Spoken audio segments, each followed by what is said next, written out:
सारा देश रे बे शोकर छाया खेली जाइछि। सेई रक्त भिजा करमंडलर करुण चित्र एते हृदय विदारक थिला जे एई दृश्य देखिले आखिर लुह सुखुनी। सारा देश को आज कंदाउछि करमंडलर करुण चित्र। किए पुओ पाई कांदुछि तो आउ किए भाई को हराई मुंड बाड़े कांदुछि। आउ गोटे माँ आखिर लुह सुखुनी पुओ को हराई। खाली सेतिकी नुहे डाक्तरखाना रे गड़ुछि शह शह मुंड।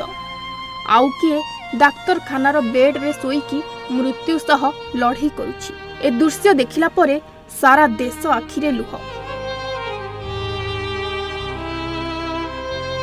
ए घटना को नहीं मुख्यमंत्री प्रधानमंत्री दुख प्रकाश करिथिबा बेले ए घटना मध्य बॉलीवुड जगत को स्तब्ध करि दैछि।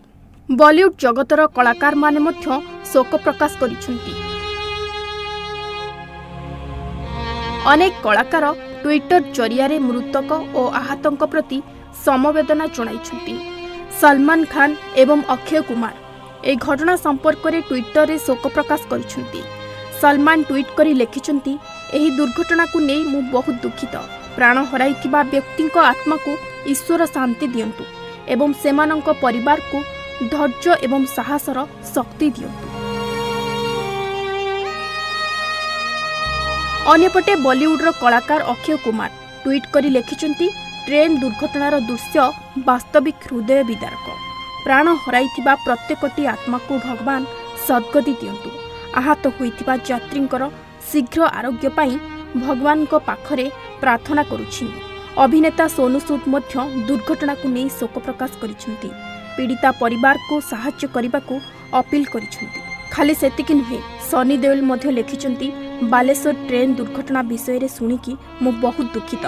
एही दुर्घटना रे लोकंग प्रति मोर समवेदना अनेक रहिछि। सेहीपरि साउथ सुपरस्टार जूनियर एनटीआर भी ट्वीट करी लिखिछंती, एही घटना को नहीं मु बहुत गभीर मर्माहत होइछि।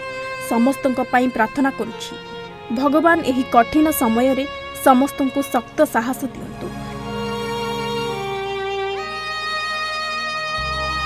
Bureau report, Odisha Bhaskar.